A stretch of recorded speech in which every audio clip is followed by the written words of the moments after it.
This could be the beginning of the end for the human race.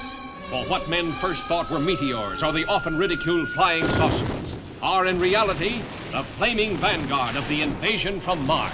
In the 1950s, American film studios jumped aboard the fantastic film rocket ship and cranked out reels of science fiction films, oozing with atomic monsters, nasty aliens, and all-American crew-cut heroes. The classic monsters of the golden age of horror films, Frankenstein, Dracula, The Mummy, and The Wolfman, were relegated to the small television screen and became fodder for campy horror hosts. I'm not an old lady, and I'm not a weakling, nor am I a vampire with a cold. What do you think of the movie so far, huh? Hey, really bad. Where's the artwork over there? What I need is a vampire cocktail to settle my nerves. It'll not only settle them, it will petrify.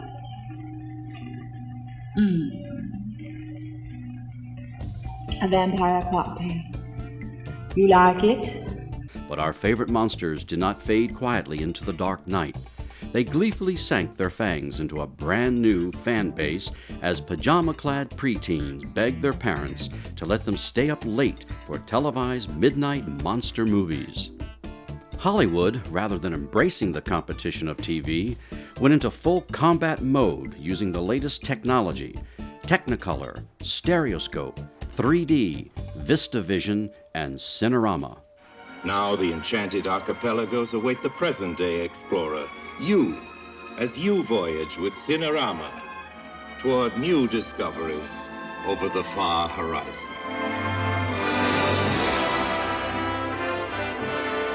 But even these technological advances couldn't keep kids away from the TV. This new generation of monster kids hit the hard jackpot when Hammer Film Productions, a small British film production company, rediscovered the golden age movie monsters. Hammer brilliantly made use of Technicolor, classically trained actors, outstanding set and costume designers, and inspiring composers. By adding into the mix a little titillating, that small British film company would become known as the studio that dripped blood. In 1935, music hall comedian William Hines and former theater owner Henri Carreras formed a film distribution company, Exclusive Films. 2 years later, Hines formed Hammer Productions Limited. Hammer made the movies, and Exclusive distributed them. Eventually, Hammer Productions declared bankruptcy, but Exclusive survived. In 1938, Williams' son, Anthony Hines, joined the company, as did Henrique's son, James Carreras. Their careers were put on hold when both entered the service during World War II. James Carreras' son, Michael, joined the Exclusive team in 1943 and was also called to military service. In 1949, Hammer Film Productions Limited was registered as a separate company whose board of directors consisted of William Hines, Henri Carreras, James Carreras, and Anthony Hines. They little realized the impact their company would have on genre films as the coffin lid slowly creaked open to reveal new versions of Dracula, Frankenstein, The Mummy, and werewolves, all in shocking color. They brought back the famous monsters, the classic monsters. They hadn't been any for a while from the 50s. They all changed to the big bugs and the giant monsters. Hammer brought back the Frankenstein, the Mummy, the classics in color, which I think a lot of fans were waiting for. You had splashes of blood or brains in jars and eyeballs, and that thing was in the context of that time period was extremely shocking, extremely daring. It was interesting because Hammer Films actually started by basically updating, in the British sort of way, Universal horror films. Hammer Films, being British, made them period pictures in the 19th century, but they updated them by giving you color. And when they gave you color, they would also give you really bright red blood. What's also interesting is that the Italian filmmakers and other foreign filmmakers, and also here in America as well, but they saw what Hammer had brought to the table, which is a lot more flesh, a lot more blood. We had a lot more plunging necklines. We had a lot more just upfront gore.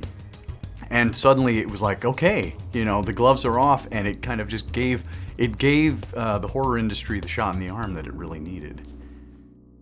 Elvis Presley exploded onto the British music scene in the mid-50s when he was given a European posting by the US Army.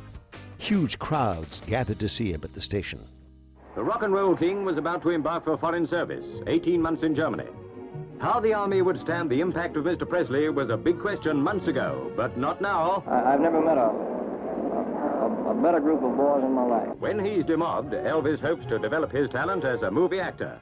Meanwhile, it's the army for Elvis the Pelvis. In 1951, Hammer signed a 4-year contract with American producer Robert Lippert to produce a series of films for distribution in England and the United States.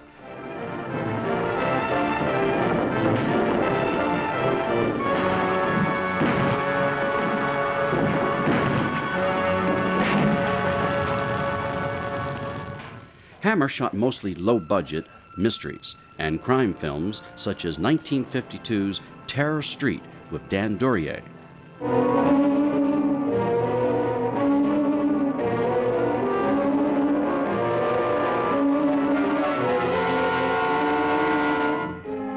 I'm an American, a pilot, and I'm in real trouble.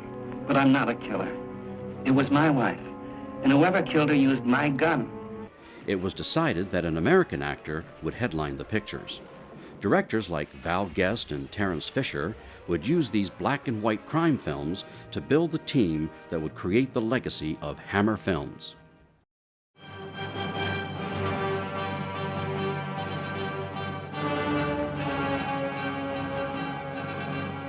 Interestingly enough, it was television that led Hammer into horror films.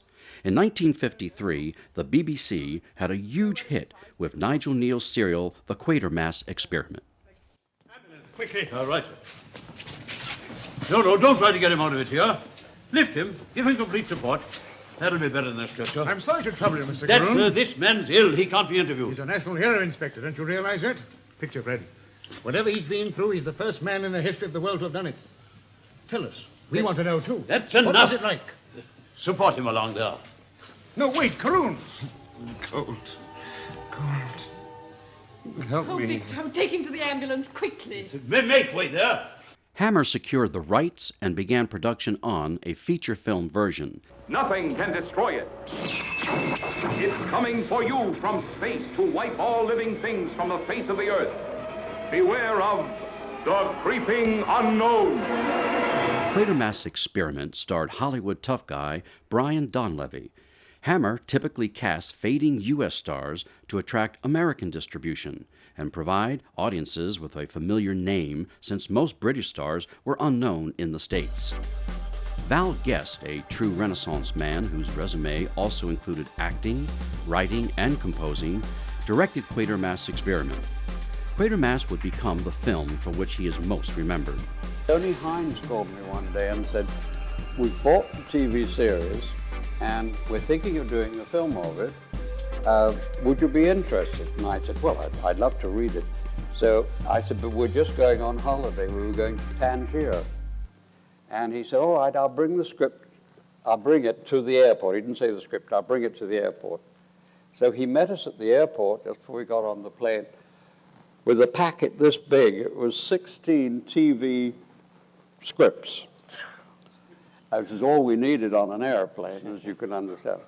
And he said, "Read it while you're in Tangier." So I took this enormous, great package, and I put it at the side of the bed. And it was at the side of the bed for about a week. And suddenly Yolande Donham, my wife, said, "What's this?" And I said, "Oh, it's something Tony Hyde wants me to read." She said, "Well, have you read it?" And I said, "No, that's not my cup of tea. This is science fiction or horror. You know, I don't know what to add." And she said, "Since when have you been ethereal?" I said, "Oh, all right, I better read it then." And I did read it, and I thought it was very exciting stuff. And the greatest mystery of all was how in the world to get all these 16, I don't know if it was 13 or 16 episodes into one film. That was the great problem. And I don't think Tom Neal ever forgave me for cutting a lot of the stuff, but you had to. There was nothing you could do to get it done. And so I said, yeah, okay, well, yes, I'll do it. 2 more sci-fi films quickly followed. X, The Unknown in 1956, with the story and screenplay by Jimmy Sangster, and in 1957, Enemy from Space, the sequel to Quatermass Experiment, directed by Val Guest and co-written by Guest and Nigel Neal. Terence Fisher also directed 2 sci-fi fan favorites, 1953's Four-Sided Triangle and Spaceways.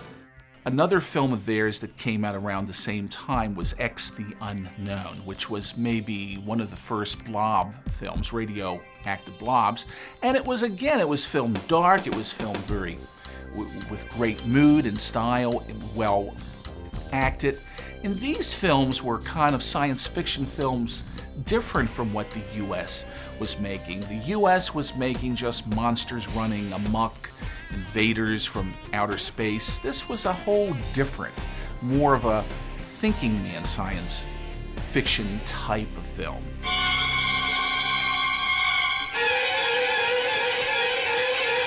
He runs as though the devil himself is in pursuit.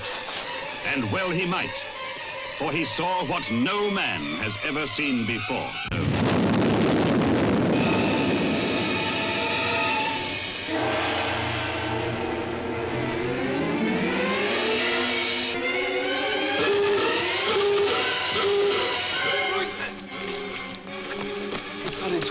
The man on the main gate had it just like the others. It's coming in on the west side. Look! There it is, on the roof! 3 experts in science and security lead a band of men who try to find a way to exterminate X, the unknown terror.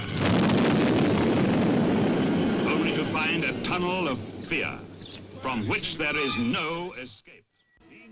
Well, no, it wasn't envisioned as another Quatermass film.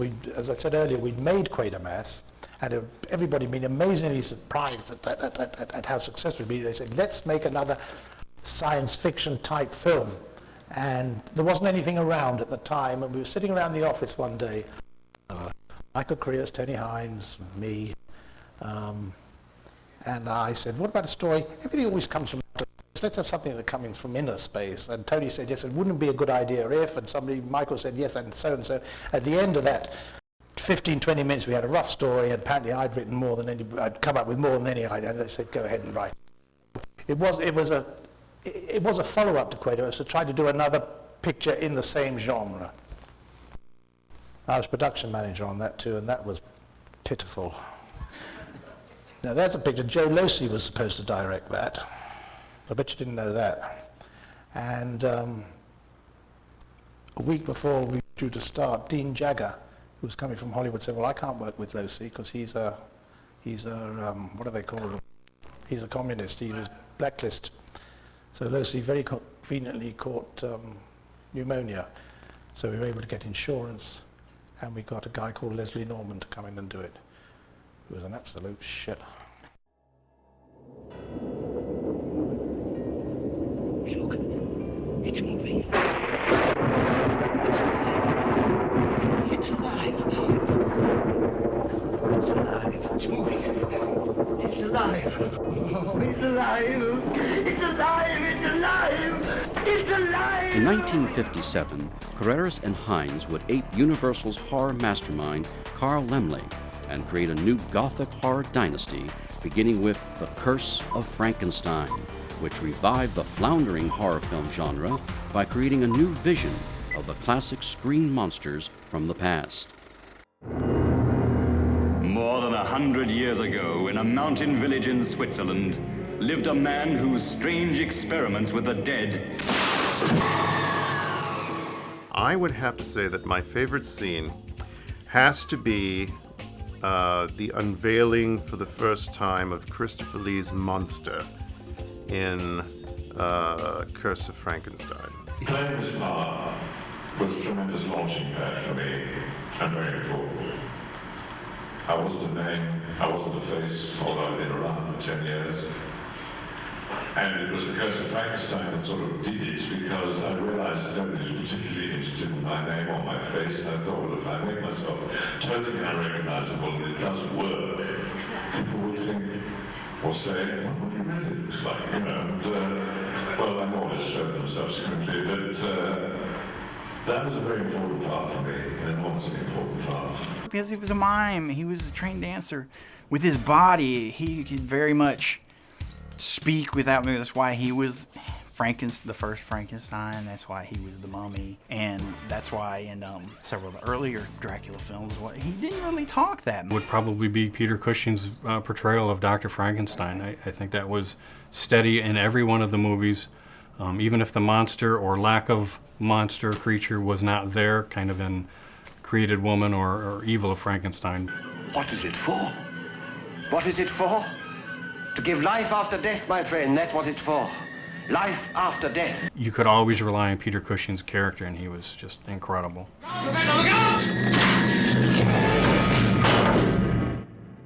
After the success of the Quatermass experiment, Hammer turned to the man of many talents, Jimmy Sangster, to write Curse of Frankenstein. He would go on to write most of Hammer's biggest box office hits. I was working for a company, Hammer, who quite by accident had made a science fiction movie, which was a huge success, called The Quatermass Experiment, which was the first one they made, and they said, we must make another one of these. I wasn't a writer then, I was a production manager. We must make another one of these. But there weren't any sort of lying around, or they couldn't afford to buy one, any property, so they said to me, would you like to write one? I said, I'm not a writer, I'm a production manager.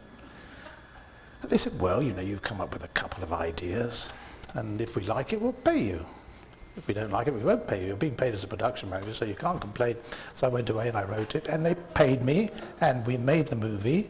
And so when they suddenly decided, and I'm not sure why they decided to do Frankenstein, but when they did decide to do it, being Hammer, we've got to do it on the cheap. Now, the cheapest way to get it written is to ask Sangster to write it, because he's production manager and we're paying him anyway, and he'll do it for practically nothing. I did do it for practically nothing. I think they paid me £450, which was slightly under $1,000. That's all I ever made out of it. But we'll get Sangster to write it. Now, what I'm saying is, if, in fact, instead of deciding to make Horror of Frankenstein, they decided to make Carry On Sergeant or one of the comedy things, they would probably still have asked Sangster to write it, and Sangster would have written it, and I would have been a comedy writer, and I would never have become a cult figure. A small band of men on a perilous search for the man-beast of Tibet, the Abominable Snowman of the Himalayas. You've heard of him, haven't you? The world's most shocking monster. No one's ever lived who's seen him. Be on your guard. He's coming to this theater. The Abominable Snowman dares you. We dare you. Dare you to see the Abominable Snowman of the Himalayas. What did it look like? Tell me, what did you see, Kusang? Tell me. I see what men must not see.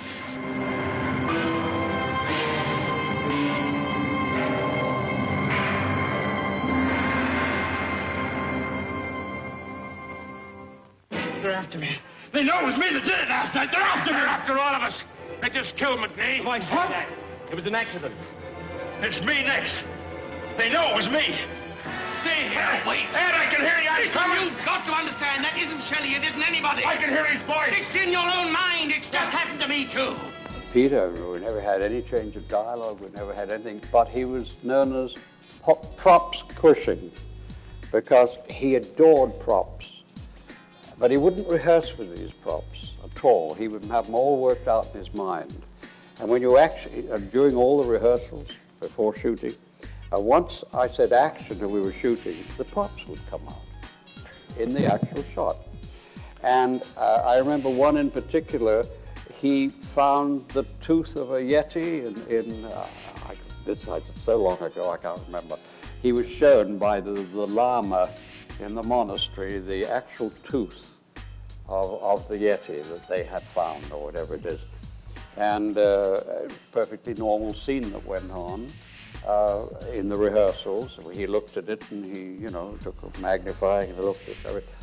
And I said, okay, we'll shoot it.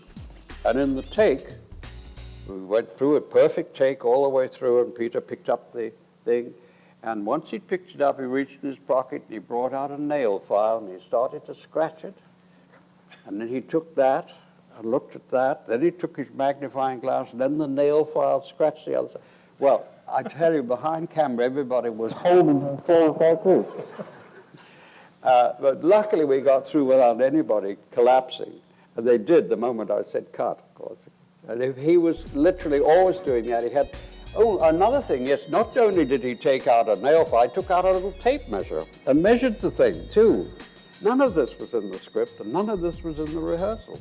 So you can imagine, the poor people working with Peter had a terrible time keeping a straight face, because he was known as props Cushing. I've been asked to tell you stories about my old friend Peter Cushing. I find it extremely difficult to talk about Peter without becoming really very emotional. I was last night actually reading part of his autobiography, and I can hear him speaking. I first met him. We'd already been in 2 films, but not together. He, of course, had a real part in Hamlet as Osric, which was superb. And, of course, he had an enormous amount of theatrical experience, which I never had. And I literally carried a spear, which wasn't authorized by Lawrence Lilly, you never found out. But just to watch him directing. Then we were in Moulin Rouge together, both in very small parts, but we didn't meet. We met at the Bray Studios, where we did The Curse of Frankenstein, and I met this quiet, rather reserved, extremely courteous, delightful man, who of course I'd seen a lot. Notably in 1984 on television, live, which was one of the most brilliant performances for which he got, of course, whatever the award was at the time, I can't remember. No, not don't. Oh, please, O'Brien. What is it you want me to do? No. By itself, pain is not always enough. Here in room 101, you are meeting the unendurable. Courage and cowardice are not involved. You will do what is required of you. What is it? How can I do it when I don't know what it is? You will find that you know. My first reaction was, this man is a real actor, and you know, I can learn a lot from him. Oh, Peter Cushing. He's on level with Boris Karloff, isn't he? He began in little bit parts. You can actually see him in Chump at Oxford with Laurel and Hardy. The success of The Curse of Frankenstein would drive Hammer back to the well of horror classics, and with 1958's Dracula, they would begin a long and profitable association with the legend of the vampire. In the United States, Hammer's Dracula would be released as Horror of Dracula. Hammer amped up the stakes of the Dracula series with Technicolor blood and sexier victims. The first Dracula film from Hammer, directed by Terence Fisher and scripted by Jimmy Sangster, was loosely based on the Stoker novel. This is the story. The climax of Horror of Dracula is one of the greatest climaxes of any horror film. The fact that you've got Cushing and Lee just throwing themselves at each other. There is that great run down the table and the leap onto the curtains. It's just a breathtaking climax.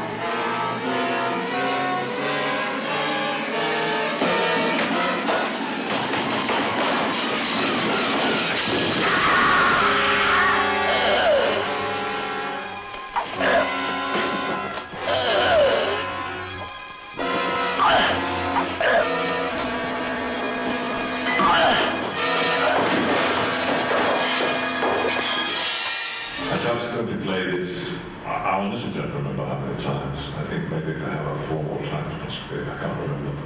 And in one film, which unfortunately was not good, because it was done on shoestring, I think I'm the only actor to portray that character physically as Stoker described me.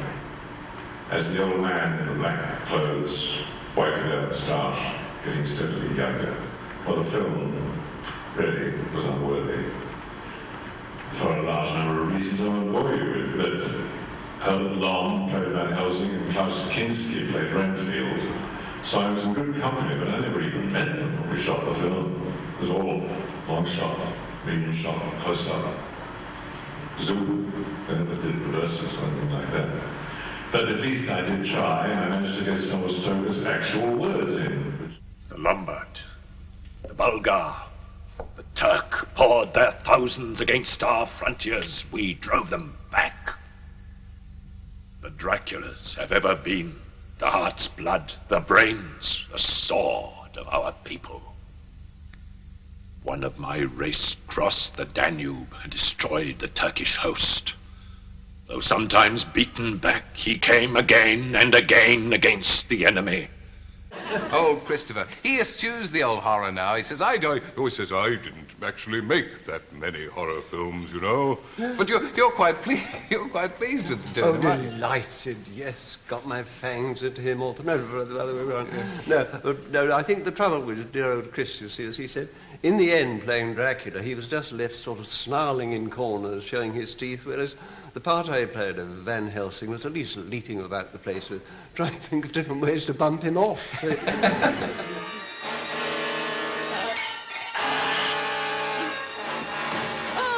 The luckiest thing that ever happened to Hammer, the luckiest two things, were Peter Cushing and Christopher Lee, because these two guys were an absolute cakewalk for films. You know, you just put them in, and because Peter was apart from those sort of films, he was a wonderful actor, so he used to sail through them beautifully.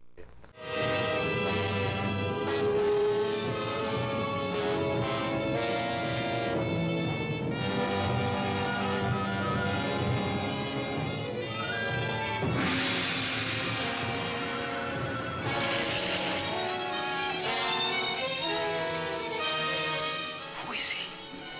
Nobody. He isn't born yet. You will witness scenes never before seen on a motion picture screen. You will see Frankenstein take the eyes of one man, the brain of another. You will see lifeless hands begin to move. You will see a man turn into the world's most terrifying monster. Unlike their Universal counterparts, Boris Karloff and Bela Lugosi, Peter Cushing and Christopher Lee would work together in 22 films, which would lead to a lasting friendship.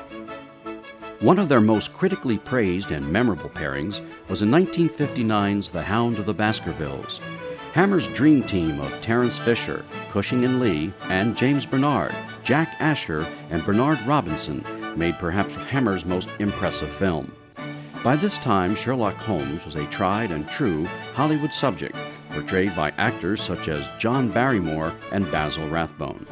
But Hammer intelligently cast Andre Morel as a brave and quick-thinking Dr. Watson, depicting the character as he was actually envisioned by Conan Doyle rather than the bumbling sidekick of the Rathbone series. Peter Cushing found his true cinematic calling and made a brilliant Holmes. Christopher Lee has another fine outing as Henry Baskerville, making the most of this rare opportunity to play a good guy. Which way? For heaven's sake, which way?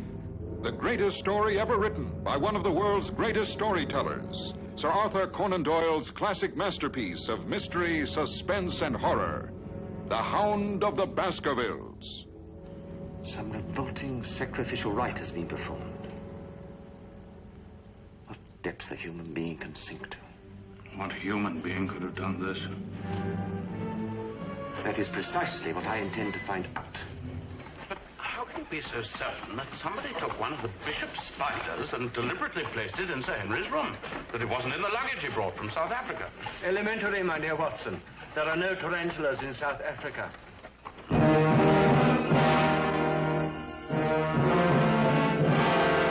What do you want me to do? Identify anything I may find. Strange things are to be found on the moor. Like this, for instance.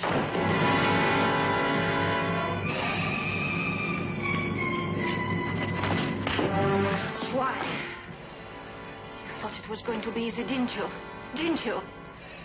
You won't be the first of your family who thought that. And you won't be the first to die because of it.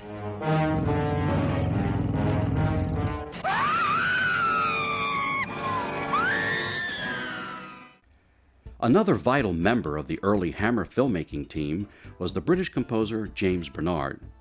Starting with the Quatermass experiment, Bernard would write and conduct the groundbreaking horror film scores that would establish Hammer's distinct musical identity. Okay, you've seen the film, you had your music breakdown, you went down to the studio, you saw the film reel by reel. I'd probably seen it through about twice before that when they were just showing it and getting it together. But you can't really start on the music until the film is pretty well in its final cut because of all the measuring and tailoring to the action on the screen. And so you would then have this music breakdown, watch the film reel by reel, the music director would be there, the editor, obviously, the sound editor, and the director sometimes, if he was interested. Terry Fisher was never interested. He was so nice and charming and gentle, and I used to worry that he didn't come to these. He said, oh, my dear boy, we don't worry, we're very happy with what you do. I don't know anything about music, so you go ahead and do it. Egypt, 4,000 years ago. A land of strange rituals and savage cruelty. Many of their secrets are still hidden from the eyes of 20th century man. Secrets that protect their dead. Supernatural powers that once released can live again in our modern world. The other classic silver screen monsters were not neglected by Hammer. Cushing and Lee teamed up in Hammer's 1959 version of The Mummy, and several sequels. Piccadilly attracted a rootless tribe of modern gypsies. They called themselves hippies, and they slept rough in London parks, waiting for the dawn to break on Eros, their tribal god, the pagan god of sexual love.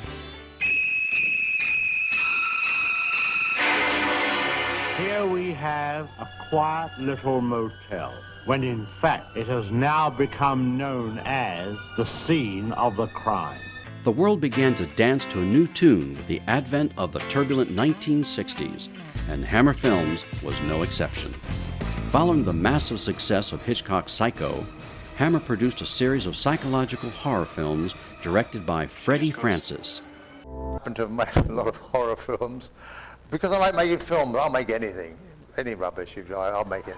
But I mention this because I'm always embarrassed when people start asking me questions about horror as opposed to horror films. It's something I don't understand.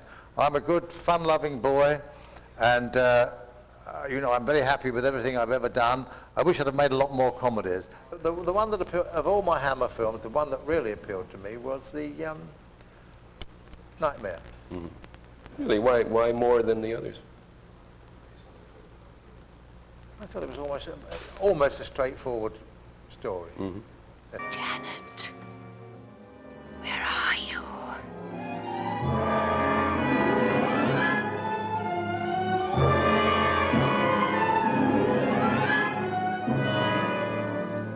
I mean, after that, as you know, I hate to jump ahead, but after that, as you know, I went over to Amicus, who did also a completely different sort of film, which, funnily enough, I enjoyed doing. The situation was not as nice as working with Hammer, because it was so much fun at Hammer, but I enjoyed doing the Amicus films very much. And you mentioned that that's a completely different type of film, Amicus? Yes, I suppose they come under the heading of horror, but... but different in what way? Softer, shall we say. Softer.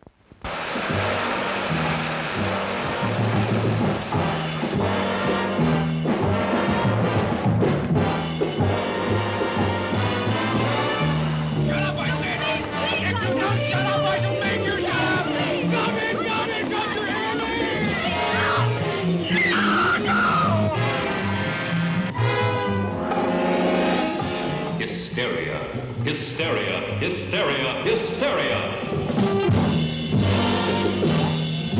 A man walks a tightrope between madness and murder. His only hope, the only clue, the portrait of a beautiful girl. She used to model for me, up till 6 months ago, of course. Why, of course. She died. She was murdered. How? Stabbed. Hysteria, hysteria, hysteria.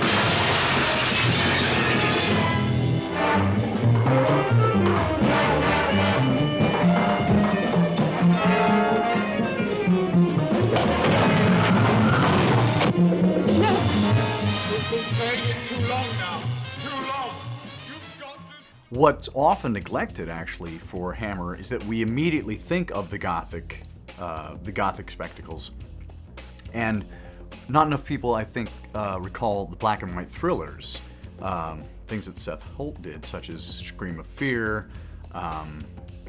We have The Nanny. You know, there are some amazing black and white thrillers that I think Hammer fans, you know, once they've gone through the whole canon of the Draculas and the Frankensteins and the mummies, it's really worth finding these black and white thrillers and seeking them out, because there's a whole new treat in store. The Zeppelin killing. It's Baynard, George Baynard. He's my husband, and its father. That man he killed, Johnny Earlo. It was so terrible that they found George insane.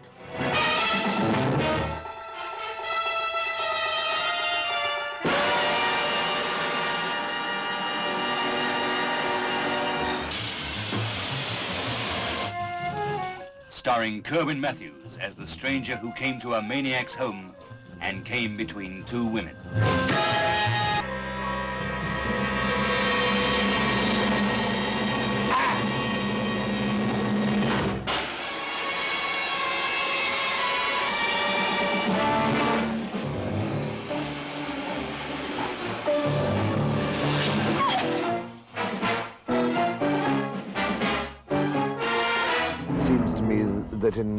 That nowadays, if you pick up a newspaper or you turn on the radio and you listen to all the depressing news that's going around, either people are going to try and kill each other, or millions of people or hundreds of thousands of people are going to kill each other, or you see that, you know, for one reason or another there is an industrial unrest, then it seems to me that the job of a professional entertainer, and let's face it, that's what I am, would try and bring a little smile to somebody's face.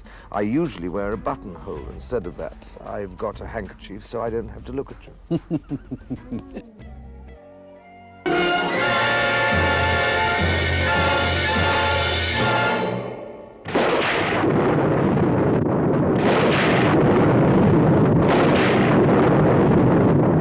You are interrupting my work. Your work? The work of the devil. Hans, please, Father. You can't. No!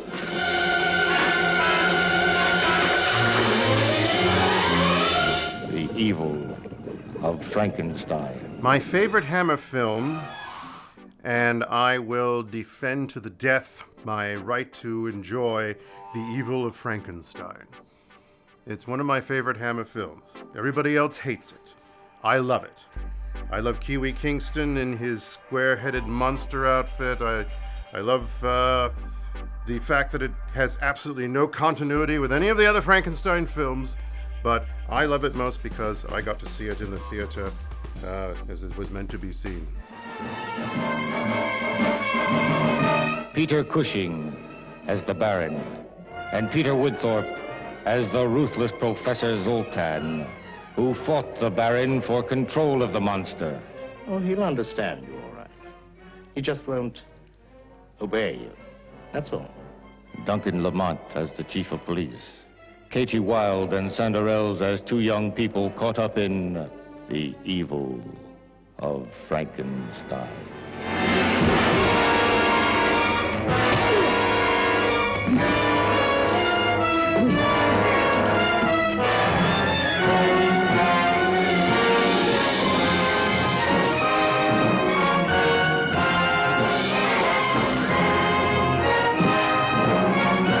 It wasn't until 1966 that Lee introduced the glowing young actress Veronica Carlson to audiences across the world.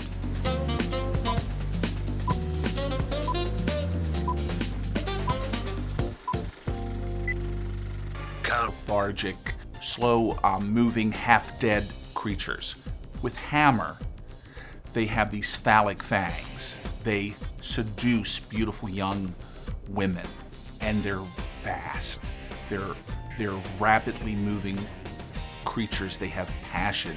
They sizzle, which... Me at ease, actually. We had the reading around the table at Pinewood Studios with Rupert Davis and Michael, and it was a wonderful time. And by the time I came out of that meeting, I felt that I knew the man a lot more, and my feelings of trepidation had completely gone. And from then on in, I enjoyed his company. He was very helpful to me because he knew I was inexperienced. And he gave me eye lines because he knew that a hand like this held up behind the camera wouldn't do much. And he'd say, Freddie, I'll give her an eye line. And he would react to me so that it would make it easy for me to be afraid. And I loved him for that and liked him. And I was, to show you how much he relaxed me, I had the nerve to say, would you sit for me for a portrait? And this poor man sat for half an hour staring into space while I did a sketch of him. I wouldn't have the nerve to do that now. Veronica Carlson was always good to look at in the movies. I think that was one of Hammer's highlights, is their cast. They had a memorable ensemble of characters in front of the camera that you always could rely on. Ooh, baby, little hellcat. Now what you doing to me? And as for Hammer, that was amazing because I actually loved some of the scripts. And I took them very, very seriously, and I was a bit of a fan anyway. So when The Lost Continent came along, and Dennis, it was a Dennis Weekly, and I was a bit of a fan of all that anyway. And Tony Beckley was my best friend. And he phoned me and he said, have you read this? I said, yeah. And then there was another friend of mine who was considering being in it. And anyway, we all got together and had lunch and said, let's make it for real. This is a really serious, we can really make this for real. So Benny Carruthers.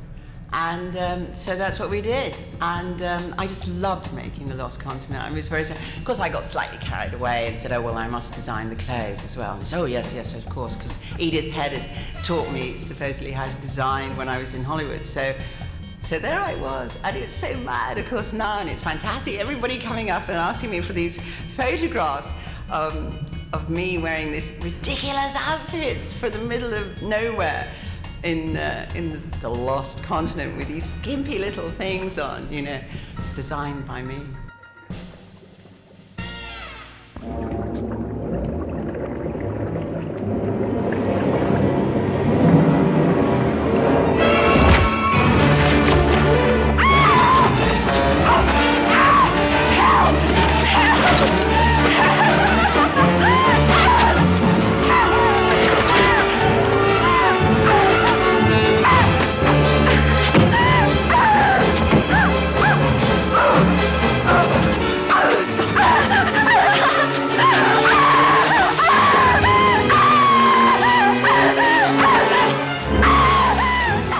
Hammer's worldwide success prompted British production companies Tygon British Film Productions and the more well-known Amicus Productions to attempt to duplicate Hammer's horror formula. These two production companies employed many of the actors and technicians that worked for Hammer. Sometimes called Hammer's little brother, Amicus was run by Milton Subotsky and Max Rosenberg, both from New York City. Amicus specialized in producing horror anthologies, often starring both Cushing and Lee, and many were directed by Freddie Francis. Yes, there's nobody here from Amicus, is there? Lovely guys, lovely guys. One of them is now no longer with us, but Milton is no longer with us. But this was a setup. There was Milton Subotsky. Who was the other one? Max Rosenberg. Max used to stay in America to raise the money.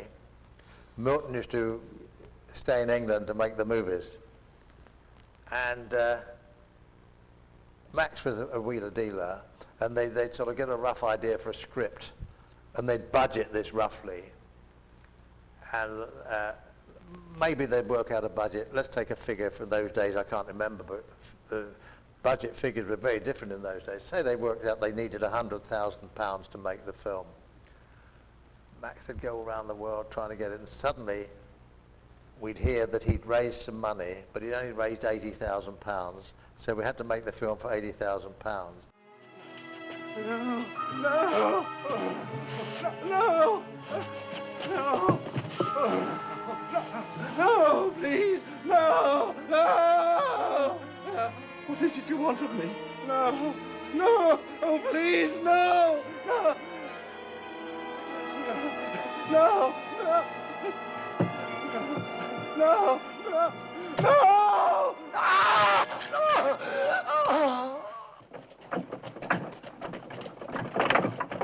Stop! I would say there were rivals and in other films, some of which were extremely good.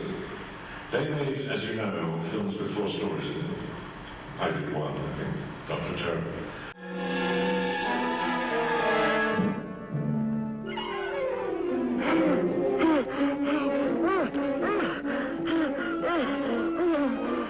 Dr. Terror's House of Horrors.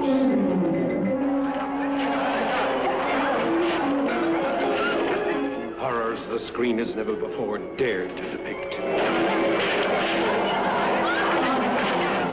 The terrifying horror of man killing vine with a human brain that creeps and kills. The terrifying horror of the dead, entombed for 200 years, that creeps its way back to terrorize the living. The terrifying horror of a dreaded man called Dr. Terror, who, with his deck of mystic cards, could foretell destiny. Dr. Terror's House of Horrors. And the House of Red Blood, too. And others. And I don't think they were rivals, really, but basically Zabosky was a writer. Milton, who again is no longer with us, I think Max is alive, I hope he is, but I haven't heard from him for years. Milton will go down in history, so I'm told, it was Bob Block who told me this, because he said publicly, the trouble with Christopher Lee is that he has absolutely no sense of humour. And, well, I didn't see him for many years, and I said, Milton, you have been immortalised in the history of the cinema with that remark. And he said, what remark? And I told him, he said, well, you were very intense. And I said, I had to be with your scripts. Outside the British Isles, the world was engulfed with crises in Vietnam, Palestine, the terrorist attack at the Munich Olympics, and the Watergate scandal in America. After the Cold War paranoia of the 1950s, Hammer faced the let it all hang attitude of the about combining, fear and sexual energy in a prepubescent boy. That was the moment. My favorite Ingrid Pitt scene has to be in The House That Dripped Blood. I mean, Ingrid Pitt in that outfit, oh my goodness, she was gorgeous. She could bite. Dominance of the British horror film, they fought a constant battle with censors. Directly opposed to the attitudes of the prudish American moral majority and stifling Hays Commission, British censors logically found violence much more offensive than sex, thus earning most Hammer films the dreaded British X rating. This would often lead to different versions being released to the US and Europe.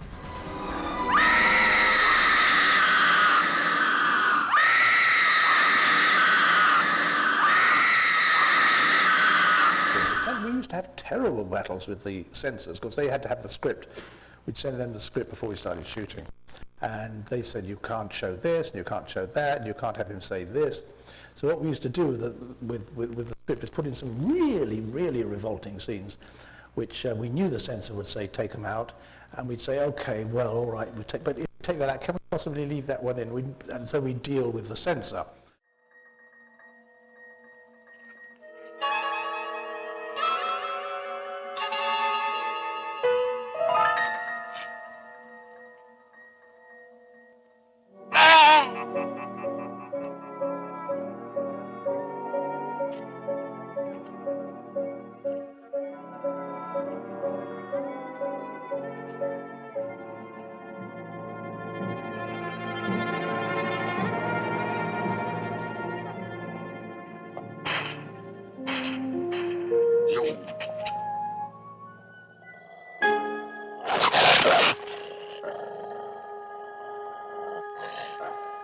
I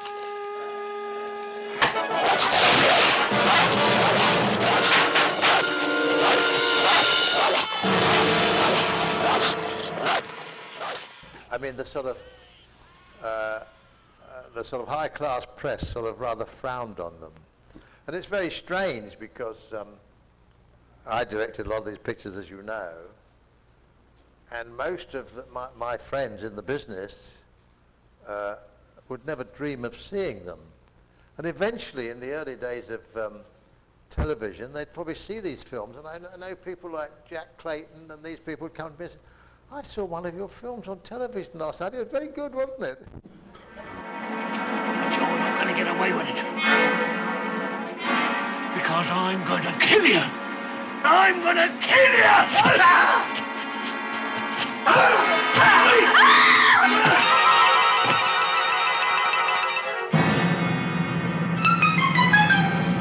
We used to say, well, what can we get away with? Now, there were always two versions shot. There was the English version and the American version. Now, the American version had a lot of stuff in it which we didn't put in the English version because we could get away with far more over here. Apparently, for some reason, I don't know why. And you should see the Japanese version of some of them. I mean, they were really nasty. But we used to do them pretty fairly nasty and then expect to have to make some cuts for the censor. And the censor would see the first cut, and he'd say, well, you've got to take that out, you've got to take that out. And so you bargain with him, you take this out, you take that out. But we tried to make it as bloody as we thought we could get away with. Welcome to the finishing school, where they really do finish you.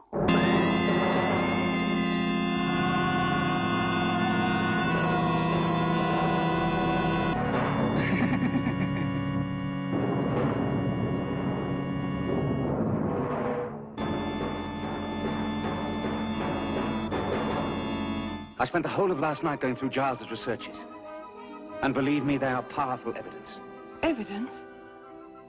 Of what? That you are a vampire. You say that. And tell me you love me. Prove to me that you're not. Love me. Silently stealing, so concealing, two hearts suddenly feeling.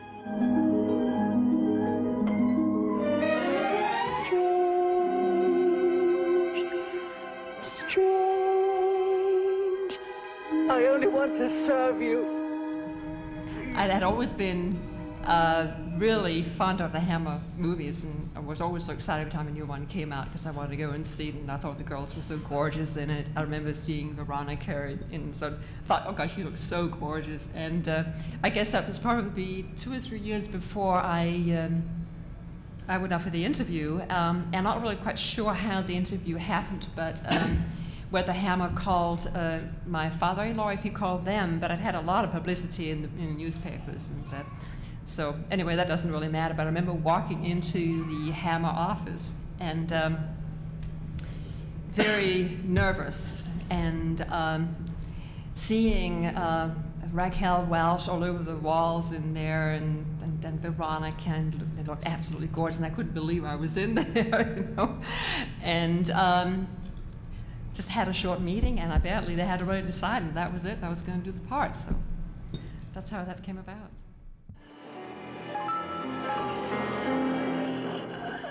Dr. Jekyll was filmed with a decadent twist when sexy Martine Beswick took on the role of Sister Hyde to Ralph Bates's Dr. Jekyll in Dr. Jekyll and Sister Hyde.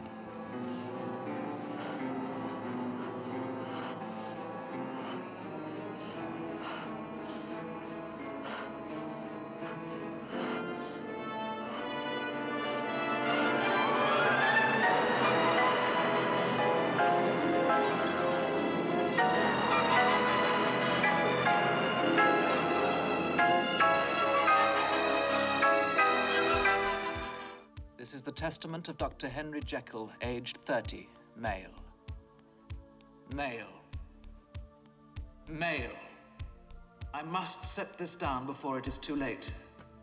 I think the nearest thing to it, actually, and I mean this in the best possible way, is like playing pantomime. That within that convention of pantomime, you've got to believe it, otherwise, because the kids are the first one to say, you know, don't they? They do, aren't they? They're the quickest.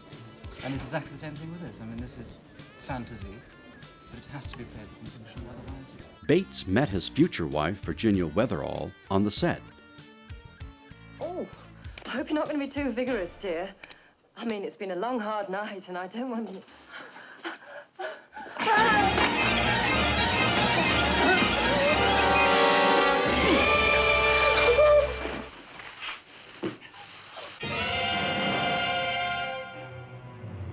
Obviously, Dr. Jekyll and Sister Hyde was a very significant film for me because that's how I met Ralph.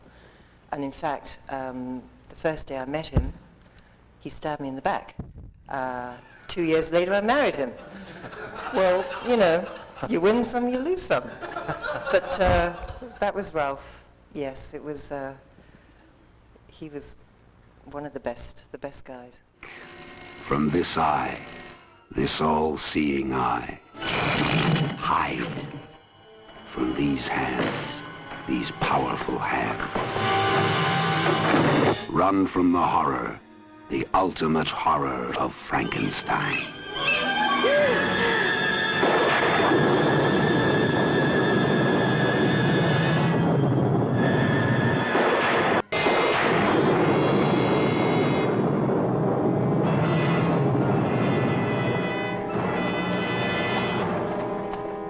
Alice, she's my housekeeper. I hope she can cook.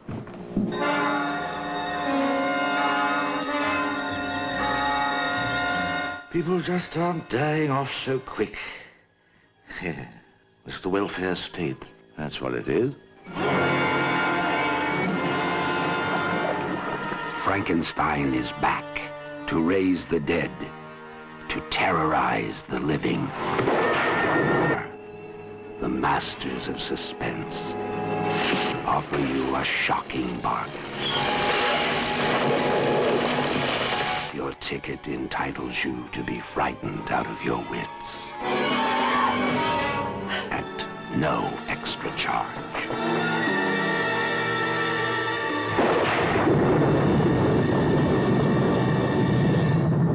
Presiding over this year's rites, a new actor playing Frankenstein, Ralph Bates, who takes over from the man who played Frankenstein a record 6 times, Peter Cushing. He sees the character as the first transplant surgeon of them all. In the early days, after all, I go back 16 years, everything that Frankenstein did was impossible. So therefore he was creating things that couldn't be created by man. But today, now that this dear fellow has taken over, these things can be done. Therefore I think perhaps the audience's interest is, in the old days they'd like to see what couldn't be done. Now they like to see what can be done being done, but by an actor playing Frankenstein.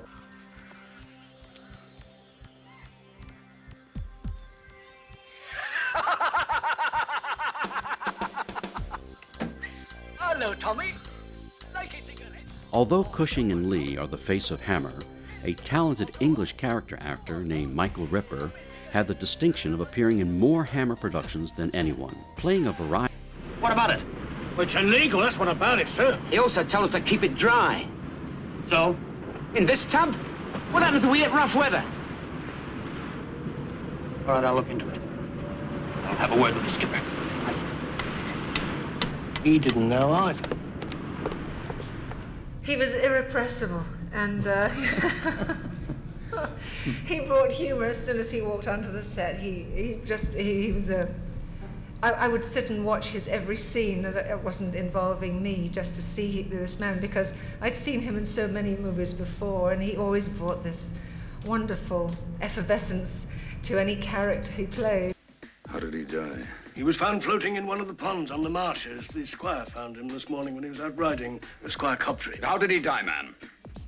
Well, Dr. Pepper signed the certificate natural causes, but I should have thought from the look of the poor fellow that he died of fright. Now, that's more like unnatural causes, wouldn't you think? Frightened to death, what by? Funny! In you know, because in the Deadly Bees, I don't know if anybody's seen the Deadly Bees. Oh, wow. He's in there with his pints. And something's happening up there. oh, right, it's one of those, you know. It was just unbelievable. And then, of course, in The Lost Continent with that scar. Incredible. But there was a time, I think, he must have been in every single movie made in England, I think. There must be like a million movies hidden around. Michael is there somewhere. It's true. Brilliant man. Oh, what a terrible thing to do. Oh dear.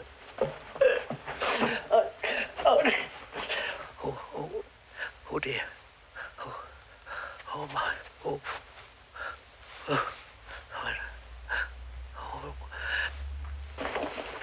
Get those.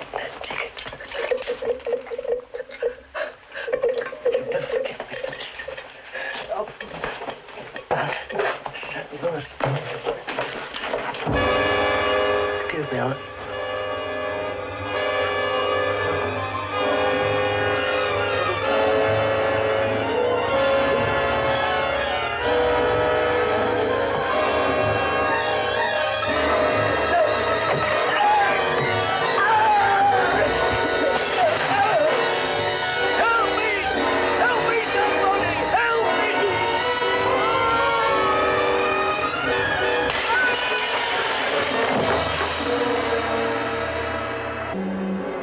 We are not dealing with ordinary criminals. The real force is more sinister, more obscene than any monstrosity you can think of. Lord of corruption, master of the undead, Count Dracula. The last time Lee would portray the Dracula character for Hammer would be in 1974's The Satanic Rites of Dracula.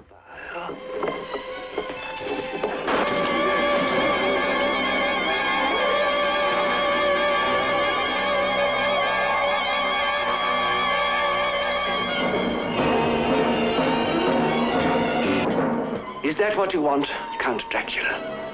A last blaze of utter horror and violence? Ghastly annihilation of an entire planet? Is this your own death wish?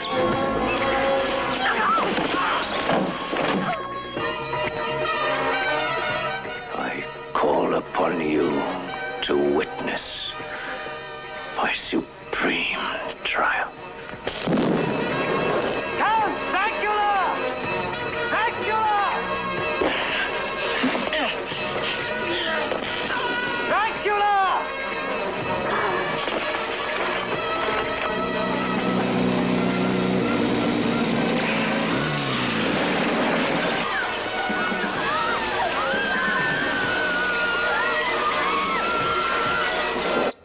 Occasionally, Hammer would employ humor to lighten the horror. However, censors were not taken in and continued to slap the X on their horror titles.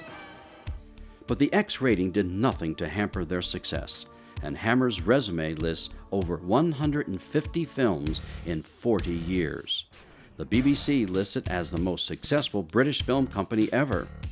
In 1968, Hammer became the first film company to receive the Queen's Award to Industry. Those baby boomer monster kids, magazines, documentaries, DVDs, and websites will always keep the studio that dripped blood alive and screaming.